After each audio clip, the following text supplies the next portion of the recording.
Shield for Murder is a 1954 American film noir crime film about a corrupt cop named Barney Nolan who tries to get away with murder. It was co-directed by Howard W. Koch and the star of the film, Edmond O'Brien. It was based on the novel of the same name by William P. McGivern. The film starts with Lieutenant Barney Nolan tailing a bookie named Perk Martin. Barney screws a silencer onto his pistol, and then runs up and puts his arm around the man and drags him to a back alley. There he murders the bookie, searches the corpse, and steals $25,000, which would be about $263,000 in 2022. Barney then shouts, "Stop or I'll shoot," and shoots his gun in the air. An old man in an apartment nearby witnesses all of this. The cops race to the scene. Barney tells his young protege and best friend Sergeant Mark Brewster that he accidentally killed Perk Martin when he resisted arrest. Mark is clearly upset by the situation. Barney tells him not to worry because the man was a crumb, but Mark points out that the bookie would have got maybe 30 days in jail if he made it to court. Back at the station, a newspaper police reporter named Cabot talks to his editor on the phone. His editor wants a story, but the reporter says the cops clam up and become a secret society when a fellow cop kills a suspect. Cabot interviews Mark, but he won't say anything. Cabot talks about how trigger-happy Barney is. He lists all the people he has killed over the years, and then he complains that this bookie killing will end up being buried. Captain Gunnarsson calls Mark into his office for his report. Meanwhile, Barney surveys the hoodlums at the station. A wisecracking thief, a surly gangster's moll, and a gambler. Heads? Tails. Again. This is too expensive. Let's book him. Bill, what's the charge? Gambling. What else? Come on, chum. Captain Gunnarsson then calls Barney into his office. The captain chews him out. Tells him to quit being so trigger-happy or else he can put his uniform back on and go back on the beat. Barney apologizes, but the captain tells him not to, and gives a small speech criticizing the 1954 version of "all cops are bad, the people out there will scream blue murder until they need a police officer." When Barney comes back out, his co-workers give him worried looks. But Mark tries to cheer him up and tells him to go out and try to forget about it. After Barney leaves, Mark appears conflicted. Barney counts the money he stole in his car and then goes and sees his girlfriend Patty Winters at her job. He doesn't like what she's wearing. He flies off the handle and manhandles the manager. He then orders Patty to go put her clothes on. Back at the station, two private investigators named Fat Michaels and Laddie O'Neill, who work for a crime boss named Packy Reed, tell Mark that the bookie Barney killed was carrying 25 grand, which belongs to Reed. Mark says that the bookie only had $300. Fat Michaels implies that Barney stole the money before Mark arrived. This makes Mark angry. The private detectives sarcastically say they made a mistake and leave. Cabot, the reporter, heard all of this. Mark tells him that they don't know if this is true and asks if he can give him a day before reporting it. Cabot says Mark must really love Barney, who got a hold of him when he was a kid on the streets. Cabot agrees to wait a day to report what he heard, but says Mark is tying himself in knots over Barney. Meanwhile, Barney is kissing Patty in his car. Patty then dreamily talks about his anger management problem, which chases away her friends and keeps getting her fired. He kisses her and says that he won't be a cop forever. Patty says, like Mark. Barney observes that she kind of likes Mark but doesn't get jealous. He then shows her the model home they're parked next to and says he's about to buy it if she likes it. They then go inside and he shows her around. He then tells her to make herself comfortable while he checks on something out back. He goes outside and buries something next to the house, and then goes back inside. Barney and Patty say they love each other and kiss. Back at the station, Cabot hears police brutality in the next room. He makes wisecracks about it and Mark tells him to lay off. But Cabot accuses Barney of being the worst apple in the bunch because it really looks like he murdered that bookie. Meanwhile, Barney takes Patty back to her apartment and they kiss again. When they get out of the car and go to the entrance, they are confronted by Fat Michaels and Laddie O'Neill. They say Packy Reed wants to see him, but Barney pushes them out of the way. Fat Michaels grabs Barney and they almost fight, but Laddie grabs him and says he should really stop by and talk to Packy Reed. The private investigators then leave. Patty goes inside and Barney leaves. When Patty goes to her apartment, the two private investigators flank her. They want to go inside with her and have a talk. A terrified Patty refuses. They start to manhandle her, but Mark shows up and intervenes. He threatens them and they leave. Just another misunderstanding. The time has come when we are no longer welcome. Inside, Patty asks if Barney is in trouble and Mark says he's trying to find out. He explains to her the situation. Barney accidentally killed a bookie who was carrying a lot of money, but some think that Barney murdered the bookie and stole the money. Mark says he believes Barney is innocent till he learns differently. He then observes that Barney has changed over the years. He's not the same. The older he gets, the meaner he gets. Patty says he just wants to be loved and that she plans to marry him. She mentions the model home that Barney showed her, and Mark takes note of this. He then leaves. Barney goes and meets with Packy Reed. Packy is being cordial and casual, but Barney wants to get down to business so he can get out, go home, and get some sleep. Packy says he doesn't care about the bookie and doesn't care who killed him, he just wants his $25,000 back. He asks if Barney can find it. Barney tells him to quit being cute. He gets up to leave, but Packy obliquely accuses Barney of stealing the money, and when Barney denies it, Packy comes right out and accuses him of murder. Barney tells him to call the cops. Then he marches out, but Packy's thug stops him. Packy obliquely tells Barney that he cannot hide. He then tells him he had his chance, and lets him go. The next day, back at the station, Cabot says that his boss is sitting on the story, but everyone knows about it because Packy Reed is spreading rumors. Barney is hot. Captain Gunnarsson asks for Mark's notes on the bookie's death and tells Barney that Packy Reed called asking for him. A cop drags in a surly young thief and hands him off to Barney. You coming on or off duty? Off. All right, go home and beat your wife. He interviews the young hood, and then points at Mark, and says that he was a bad thief too. Barney will give the kid the same deal he gave Mark.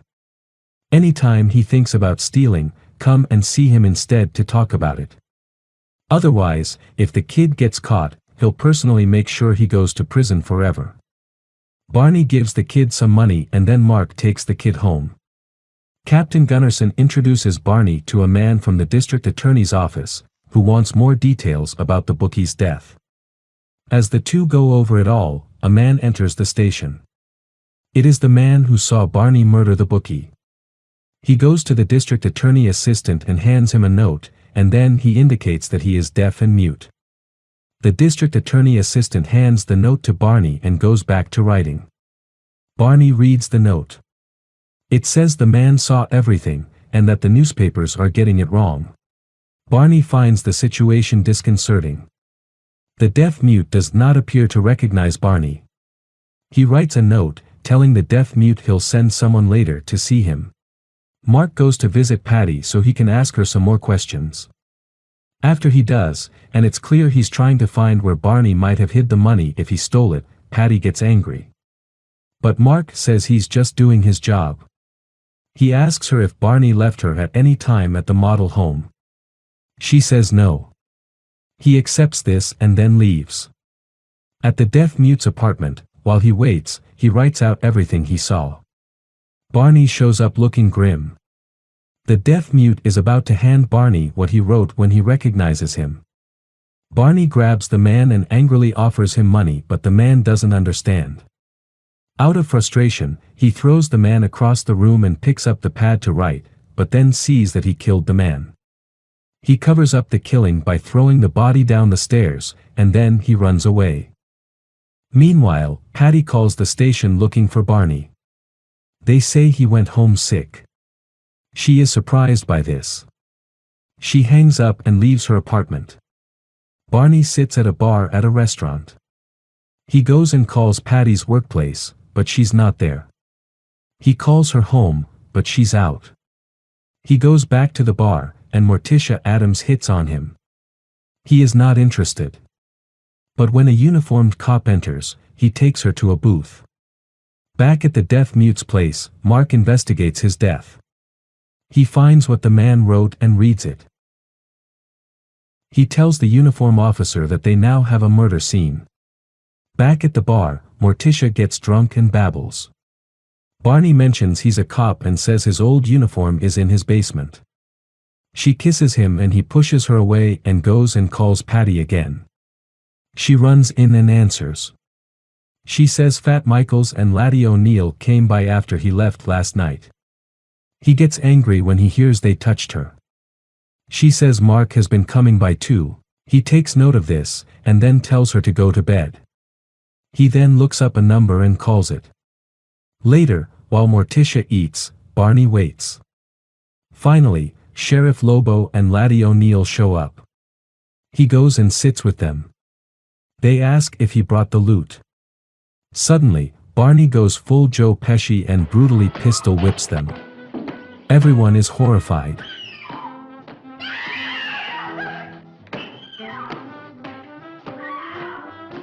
When he doesn't stop brutally pistol whipping them, everyone is traumatized. Especially Morticia Addams, who is very upset to see Sheriff Lobo hurt so badly. When Barney's done, he tells what's left of the private investigators to never touch Patty. As he leaves, the waitress ironically yells for someone to call the police. Barney goes home where Mark is waiting for him. Mark says he's arresting him for murder. Barney says he's being framed. Mark doesn't buy it. So Barney admits to taking the money, but it was the first time in 16 years he ever took. Plus him and Mark are pals and don't make trouble for each other. But Mark says he found the deaf mute's note. He knows exactly what Barney did and he's taking him in. Barney gets the drop on Mark. He asks where the deaf mute's note is. Mark says it's at the precinct. Barney cocks his pistol and points it at the back of Mark's head. He gets ready to shoot his best friend. Instead, he knocks him out and flees. Barney goes to Patty's apartment and urgently tells her to get dressed because they're leaving. He tells her he's being framed. She wants him to stay and clear his name. But Barney goes on an angry rant about how he is sick of being a cop and dealing with lowlives every day. He mentions the money, and Patty realizes that he did steal it. She says Mark has been asking questions. Barney becomes paranoid. He thinks Mark has turned her against him. He slaps Patty and she falls on the bed crying. Barney immediately regrets this. He leaves. He gets in his car and turns on the police radio. Back at the high-tech police dispatch center, they are broadcasting normal calls. So Barney calmly drives away. Back at the station, Mark tells Captain Gunnarsson that Barney murdered the bookie. Gunnarsson flips out. He doesn't believe the stories Packy Reed is spreading.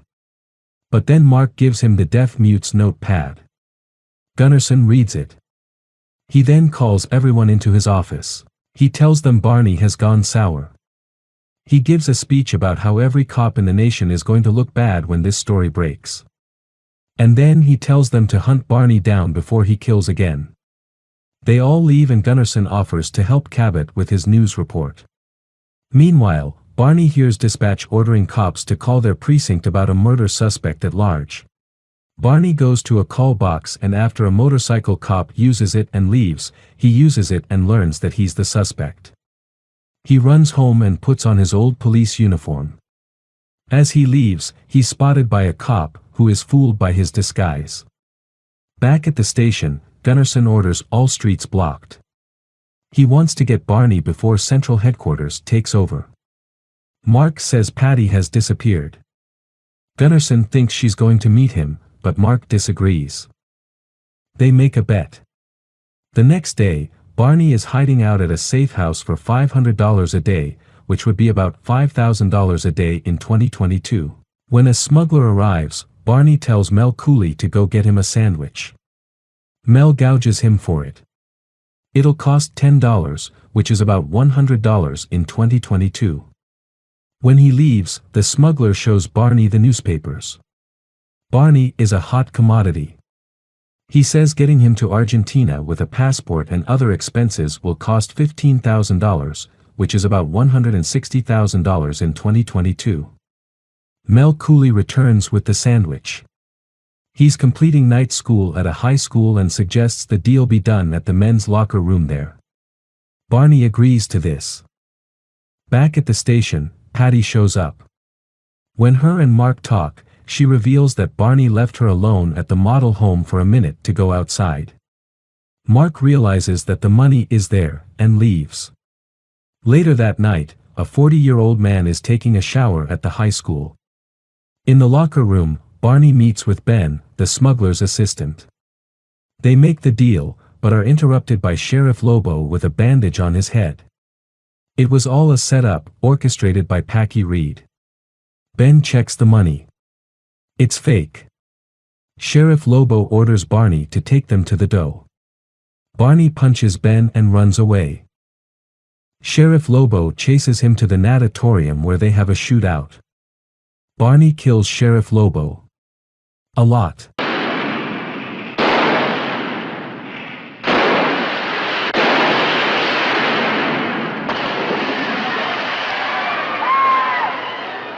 Barney flees. Mark puts the word out and all cops head for the model home. Gunnarsson gleans that Mark talked to Patty and found out where the money is. He complains about losing his bet with Mark. Barney desperately drives across the city, trying to avoid the cops. When he gets to the subdivision where the model home is at, the cops block the road. He hops out of the car and shoots and kills a cop.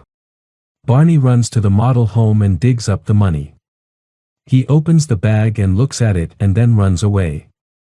In the front yard, he finds the whole police force waiting for him. So anyway, he starts blasting. The cops utilize the same tactics as they use today, and mag dump him. Barney takes a dirt nap next to his stolen money. Captain Gunnarsson and the other cops approach the body and Mark picks up Barney's shield. Gunnarsson tells Cabot to write the story. It's a shield. A shield for murder perhaps. The credits roll.